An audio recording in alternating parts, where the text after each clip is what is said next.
ऐसे law college का प्रतिनिधित्व करते हुए विषय के पक्ष में अपने विचार प्रस्तुत करने के यदि इस दौरान मुझसे कोई त्रुटि हो या मेरे शब्दों से किसी की भावनाओं को आघात हो तो मैं क्षमा प्रार्थी हूँ।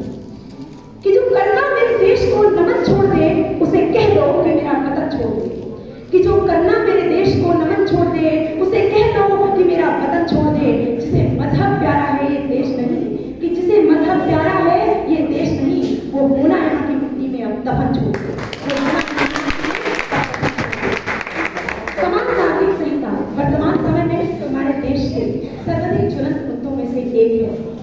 भारतीय संविधान का भाग 4 का अनुच्छेद 44 एक ऐसे कानून के विषय में बात करता है जो भारत के सभी नागरिकों के लिए दीवानी मामलों पर एक जैसा प्रावधान प्रदान करेगा, जिससे हमारे देश की अनेकता में एकता की विशेषता को अद्भुत रूप से संवारा जा सकेगा। इसके साथ ही इस कानून के आने से भारतीय न्यायपालिका पर बढ़ते हुए कार्यभार में कमी आएगी, कानूनों का सरलीकरण होगा एवं जो फैसले लेने में सालों साल का समय लगता है, मामले सालों साल तक न्यायपालिका में लंबित पड़े रहते हैं, उन पर जल्दी से जल्दी निर्णय हो सकेगा।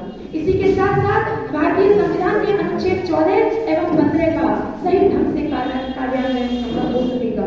परंतु विडंबना देखिए हमारे देश के लिए इतना हितकारी कानून आज तक के केवल और केवल नीति निर्देशक तत्वों का एक हिस्सा बना हुआ है। क्यों? क्योंकि जब कभी इस देश में इस कानून को लाने की बात की जाती है, विपक्षियों का एक दल खड़ा हो जाता है और अपने कुतर्कों से इस कानून की प्रासंगिकता पर प्रश्न उठाना शुरू कर देते हैं। तो मैं विपक्षियों से एक बात कहना चाहती हूँ कि दिया बुझे तो दोष हवाओं को देने से पहले कभी अपना तेल और बाती की संभाल लिया कीजिए। हवाओं को देने से पहले कभी अपना तेल और बाती भी संभाल लिया कीजिए।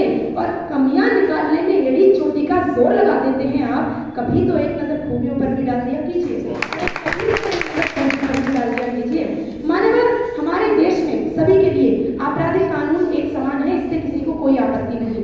हमारे पड़ोसी देशों पाकिस्तान, बांग्लादेश, इंडोनेशिया में ये कानून आता है, किसी को कोई आपत्ति नहीं होती।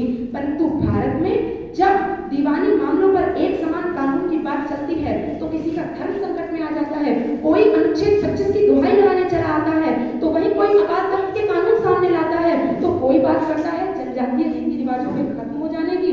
तब मैं इन धर्म के पहरेदारों से एक बात पूछूंगी कि क्या आपका धर्म आपको कर्तव्य की प्राथमिकता का सिद्धांत नहीं बताता? क्या ये धर्म नहीं बताता कि जिस देश में आपने जन्म लिया है, जिस देश का आपने नमक खाया है, उस देश के नमक के साथ नमक हलाली की जाती है, नमक हरामी नहीं। अरे जिस देश में पैदा हुए हो तुम, उस देश के यदि तुम भक्त नहीं, ना पिया दूध माँ का तुमने और बाप का तुम्हें रक्त नहीं और बाप का तुम्हें। मैं एक सवाल करती हूँ इन प्रतिपक्षियों से कि इनमें से कितने लोग ऐसे बैठे हैं जो चाहते हैं कि उनकी बेटी का विवाह पालने में हो जाए, या फिर कितने लोग ऐसे हैं जो चाहते हैं कि उनकी बेटी का पति उनकी बेटी के साथ साथ उस घर में 3 सौतने उसके लिए और ले आए, या फिर कितने लोग ऐसे हैं जो चाहते हैं कि उनकी बेटी का विवाह एक परिवार के सभी पुरुष भाइयों के साथ एक साथ हो जाए, जैसे टोला जनजाति के रीति रिवाजों के अनुसार किया जाता है। मान्यवर, जहाँ तक मेरा मानना है, मुझे नहीं लगता कि कोई भी माता पिता अपनी बेटी के लिए इस प्रकार के भविष्य की कल्पना करते हैं। तो फिर किन तर्कों के आधार पर आप विपक्ष में खड़े हुए हैं? किन तर्कों के आधार पर आप यहाँ विरोध करने के लिए उपस्थित हुए हैं?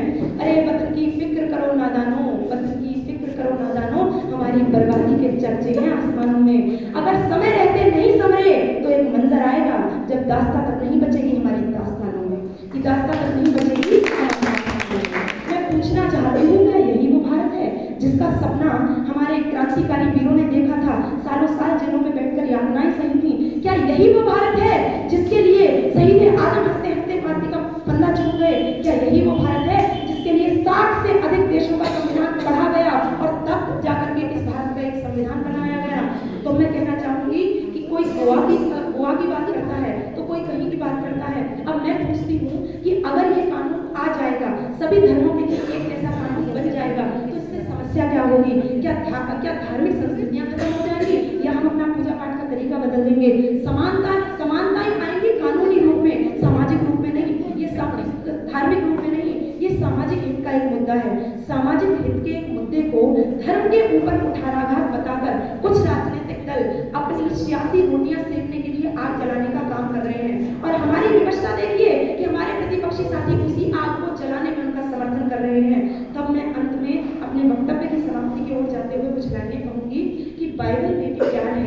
बाइबल में भी प्यार है, गुरबानी में भी प्यार है, कि बाइबल में भी प्यार है, गुरबानी में भी प्यार है, कुरान में भी वही है जो भागवत का सार है। बाइबल में भी प्यार है, गुरबानी में भी प्यार है, कुरान में भी वही है जो भागवत का सार है। पर इन सब धर्मों के ऊपर, पर इन सब धर्मों का एक सूत्र में बंधना बहुत जरूरी है। इन सब रस्मों के ऊपर भारत सजना बहुत जरूरी है। इन सब रस्मों के